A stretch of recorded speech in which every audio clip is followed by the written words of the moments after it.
Yun. Ayun mga parts, good day sa inyo. Vlog tayo ngayong araw na to. Titingnan ko rin ngayon mga parts ulit yung gasolina.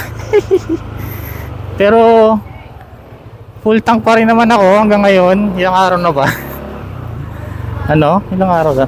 3 days full tank, di pa rin nababawasan. Pero baka mamaya pag nasa C5 na or bago mag-EDSA, mabawasan natin ng 1 bar. May ginagawa kasi ako dito mga parts para makatipid ako gasolina. Pero wala akong ginalaw sa CVT, ganun pa rin timpla ng bola ko. Yan. Sa CVT kasi isa rin yan ng dahilan minsan kung bakit napakalakas sa gasolina ng natin, ng tawag to, ng motor natin, CVT. Lalo na yung sobrang gagaan ng mga parts, sobrang gagaan ng mga bola.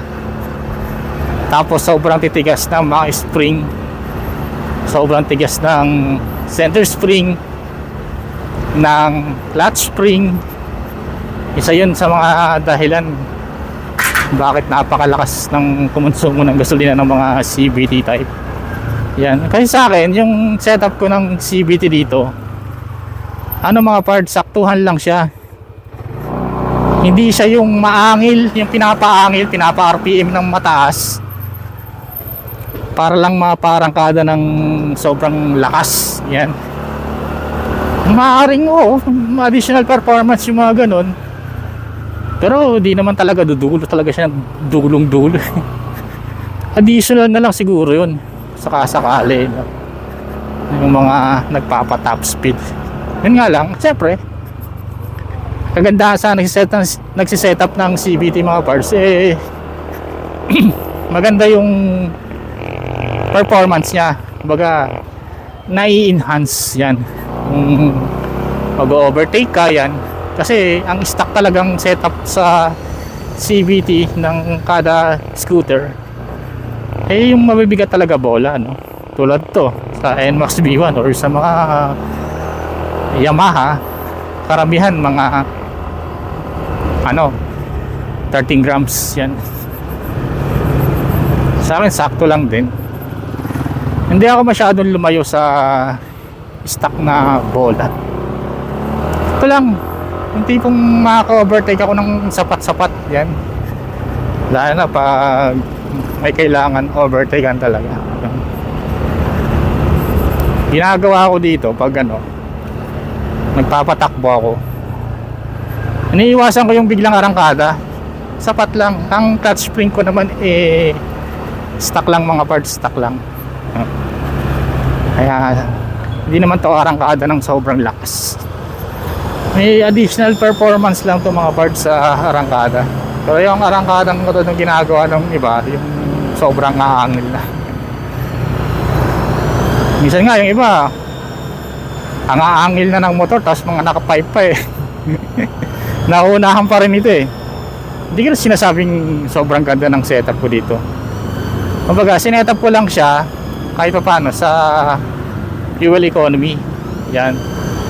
Nagba-base nga pala ako dito sa set nito, dito sa mismong may pinaka panel.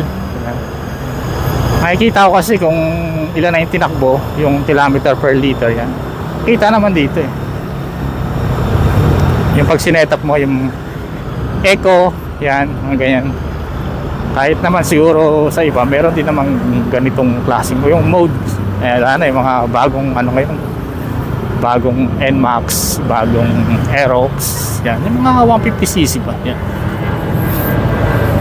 Mukhang matatraffic yata ako ngayon Ang date ba ngayon? 18. May upload ko to by 19 yung video na to. Yun. At salamat nga pala sa mga nanood ng video nung huli kong video. At salamat at may nanonood pa rin sa atin kahit napakasimple lang ng mga video natin mga parts. Salamat. Yun. Pag mga ganito, iiwasan ko yung arangkada talagang malakas, yung halos pigain mo yung throttle natin. Iiwasan ko yun kasi talagang malakas sa gasolina pag ganun. Ano pa kaya yung mga naka-radar, no? Malakas sa gasolina yun. Iniiwasan ko palang may pagkarera o yung nagmamadali. Yan lang. Ang dating konsumo ko kasi dito pag daily o yung pag ganitong takbuhan, around 29 to 32 km per liter, depende pag tiga. Kasama na dun pag may OBR. Pero ngayon, ang pinaka ginagawa ko mga parts, below 70 yung takbo ko. Below 70. Hindi ko siya pinapaabot ng 70. Mga 60 plus lang. 60 kph. Okay na yun. Tsaka hindi naman siguro nakakabawas ng pagkalalaki pag naunahan ka ng ibang mga nagmamadali. Pag may nakita kang rumaratrat ng mga kapwa mo rider, isa lang ibig sabihin mga parts, marami silang pang pagasolina. Yun, tapos nung below 70 lang takbo ko, kasi hindi ka naman pwede mag-stay ng 50 lang depende sa pacing ng daanan.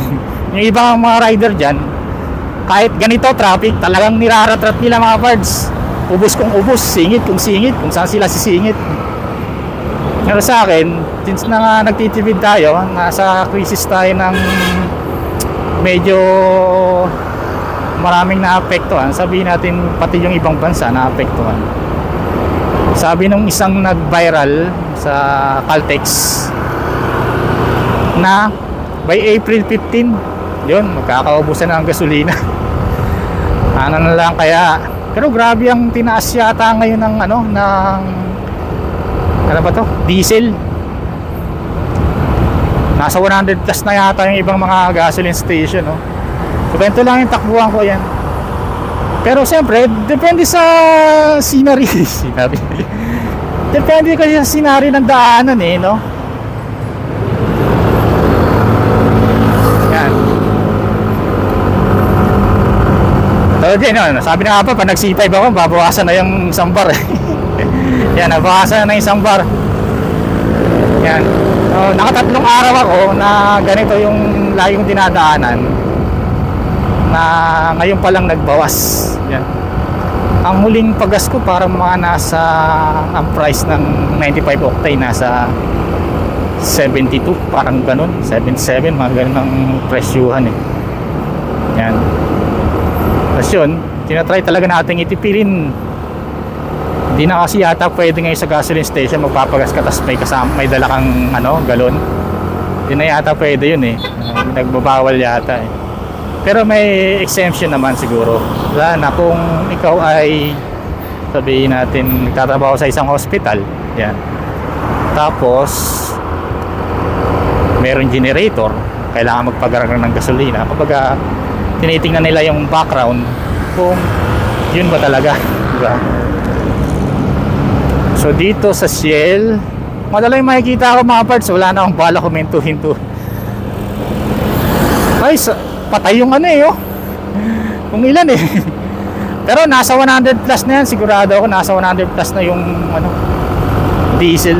Tapos sa mga 95 octane parang mga nasa 80 na yata ang presyuhan. Siya nga pala mga parts, maiba tayo dito sa part na to ng C5, laging pinaparadahan ng mga malalaki. Sana kung ang mga motor makakagilid pa sana dyan, itong sakyan na to, maluwag naman dito sa kabilang lane. Dito pa talaga pumesto sa may bantang kanan driver, tapos bilang bagal ng pacing niya takbay mo kahit mga 60 kuya. Pero parang hindi rin siya nagmamadali, tinan mo yung takbuhan niya, tinan mo, gigilid na naman siya. Pwede naman siya dito sumunod ng gitna, So ganitong takbuhan mga pards, sigurado tipid na sa gasolina to. Pang ilang araw ko na ba? Siguro pang-apat na araw, pang-apat o pang-atlo, buhat ng nagpagasolina ako mga pards yan. Kahit mga parts kahit may OBR ako, may angkas ako, ganun pa rin ang fuel consumption ko. Naglalaro pala ang fuel consumption ko pag ganitong takbuhan lang, around mga 35 to 37 km per liter. City drive yun mga parts city drive. Saka hindi ko hinahataw talagang hataw katulad ng maraming mga taong nagpapagasolina. Ano bang kumanan naman yan? Pagkakanan naman puta. Umalis pa siya sa kanan. Kung kailan nandun ako sa pwesto sa kanan, driver nga talaga.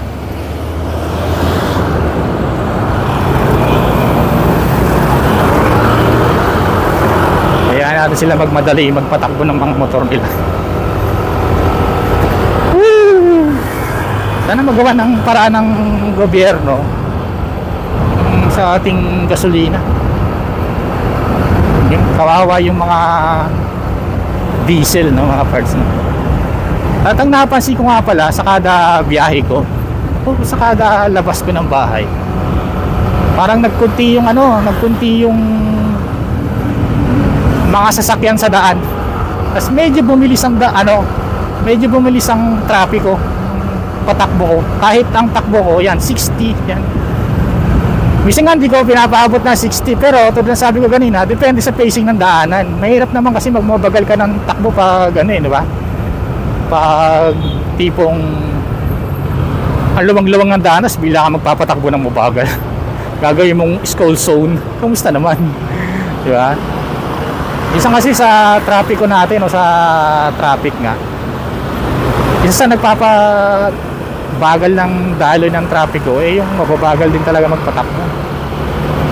Ewan ba sa kanila, pwede namang saktuhan lang ang takbo. Yung pag may bakante, di rat-rat mo, di ba? Yung saktong rat-rat lang, di naman tipong magra-rat-rat ka yung kung sobra mo yung pag patigasan mo.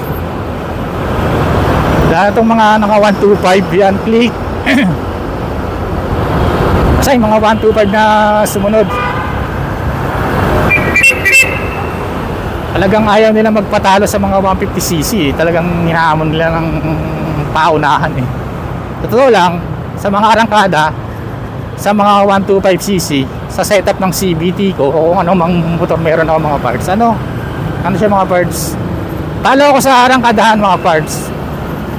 Pero pag gumitna na ang laban, hindi na sila makakahabol Kung stock sa stock lang ang labanan mga parts stock na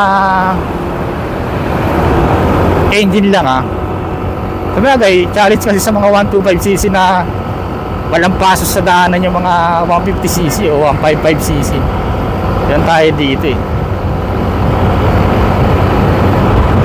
Yan, tinol to. Ang ganda ng ganda ng daloy ng trapiko dito. Yan, 64, 65. Minsan may time na napapaabot ko ng 70, pero nagmi-minor na ako. Tapos ang tiga sa throttle, gradual lang.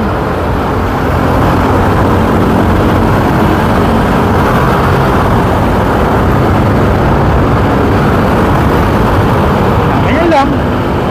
Kaya natin yung matutuloy magpatakbo. Kasi yung mga yan, maraming tanggas yung mga yan 60. Magandang paraan to sa ginagawa ko. Below ka lang, below 70 ang takbo, tipid na. Grabe yan. So sa Shell, di ko nakita kung magkano na ang diesel. Tapos yun nga, titingnan ko dito sa Big 3. Ano ba yung Big 3 sa atin? Gasoline station. Ang Big 3 naman sa atin Caltex, Petron, Shell. Yan ang the Big 3. Kumbaga may pangalan talaga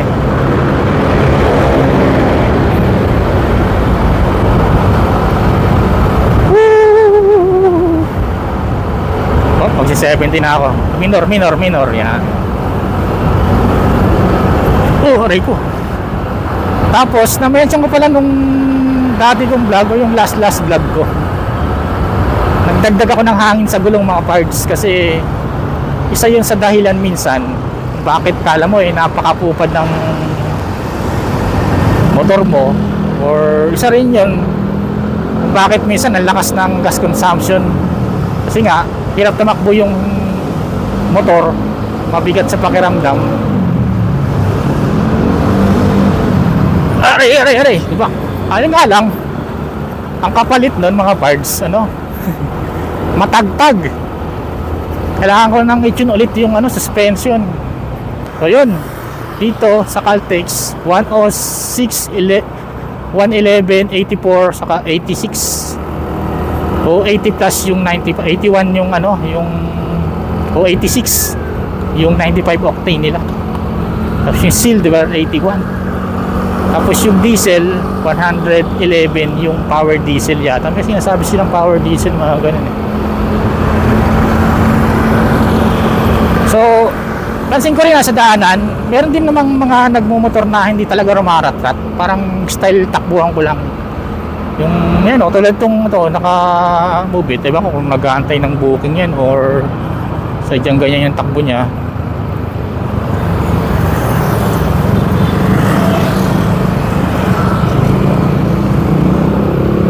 Agoy. Doon pa talaga ako minto, alam nasa gitna tayo eh. Doon.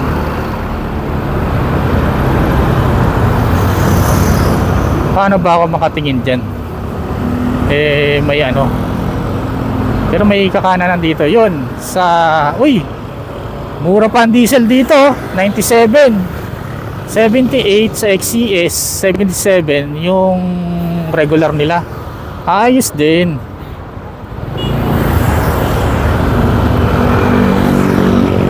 Ayos din eh, no?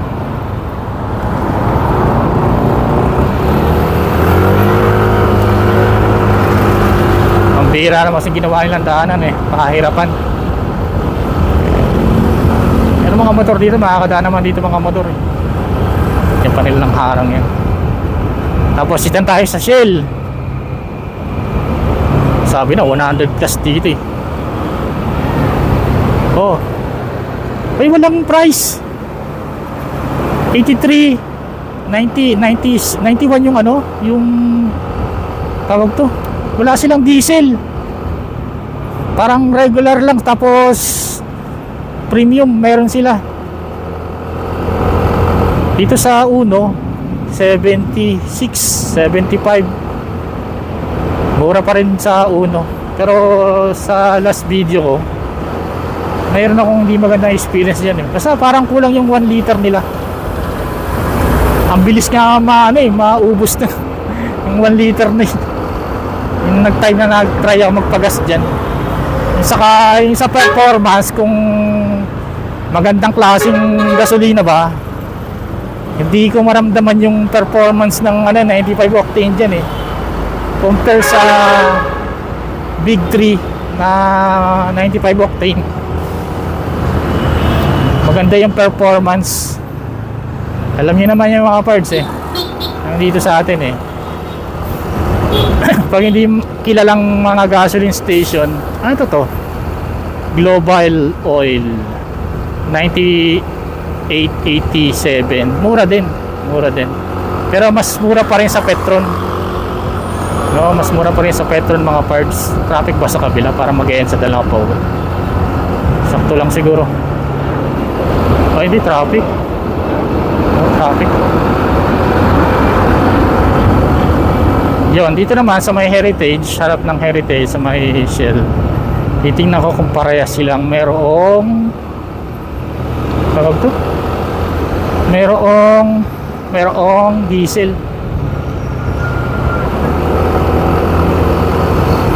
Oh, parang wala din ah, 0-0 din eh.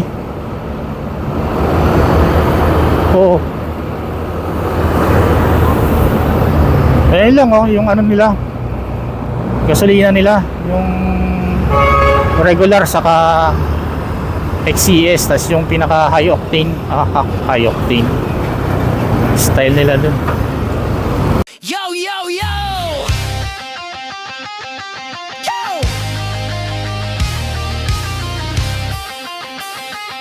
Welcome sa channel ko!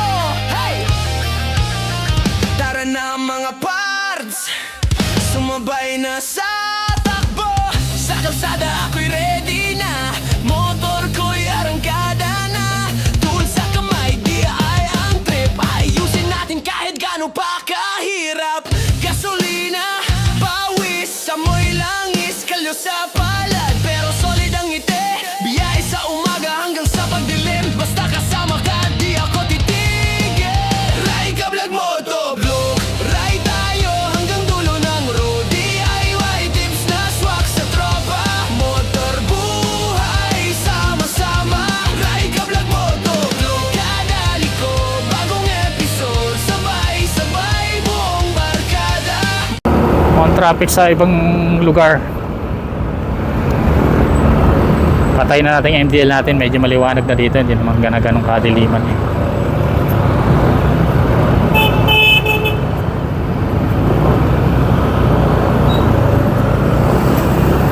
Okay, may bus, may bus, may bus.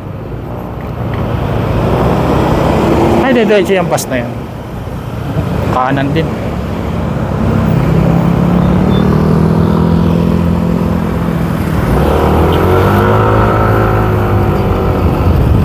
Oh. Sheesh.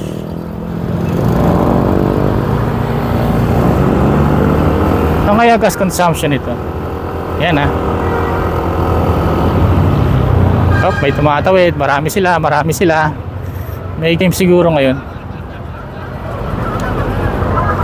Ano ko yung gas consumption ko?